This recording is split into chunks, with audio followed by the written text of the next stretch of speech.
15 জুলাইয়ের মধ্যে গ্যাস সরবরাহ স্বাভাবিক হবে বলে জানালেন বিদ্যুৎ প্রতিমন্ত্রী নসরুল হামিদ। দু একদিনের মধ্যে বিদ্যুৎ পরিস্থিতিও স্বাভাবিক হবে বলে জানান তিনি। বৃহস্পতিবার সচিবালয়ে সংবাদ সম্মেলনে প্রতিমন্ত্রী জানান, সরকার সাশ্রয়ী এবং মানসম্মত বিদ্যুৎ নিশ্চিতে কাজ করে যাচ্ছে। আরও জানাচ্ছেন মুজাহিরুল হক রুমেন।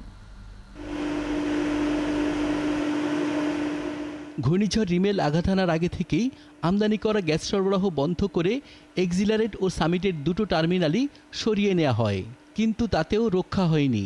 সামিটের এলএনজি টার্মিনালের উপর একটি পরিত্যক্ত পন্টুন আঘাত হানে। সেই আঘাত সারতে টার্মিনালটিতে এখনও সংস্কার চলছে। চলতি মাসের মাঝামাঝি এই কাজ শেষ হবে। নগদের কাছে সব গ্রাহকই প্রিয়, তাই তো সারা দেশে ক্যাশ আউট চার্জ সবচেয়ে কম। ঝড়ের কারণে আমাদের একটা এফএসআরইউ ক্ষতিগ্রস্ত হয়েছে। প্রায় 1 মাস যাবৎ আমাদের কাজ চলতেছে। এটা হয়তো আগামী 14-15 তারিখের দিকে আসবে।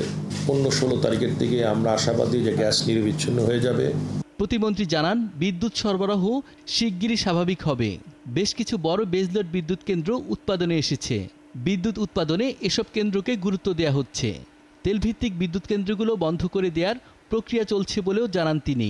আমরা কিন্তু একদম লোডশেড বন্ধ করতে পারতাম, কিন্তু আমরা ইচ্ছাকৃতভাবে ডিজেলগুলো আমরা চালাই নাই, কারণ এটা খরচ অতিরিক্ত পড়ে সরকারের।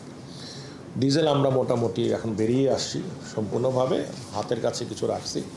আর যে সকল পাওয়ার প্ল্যান্ট আমরা সার্বিক ভবিষ্যতে চুক্তি করি, সেগুলি কিন্তু একটাও ক্যাপাসিটি চার্জ বাদ দিয়ে সবই, এগুলি নো ইলেকট্রিসিটি নো পেমেন্ট এই হিসাবেই আমরা রাখছি হাতে।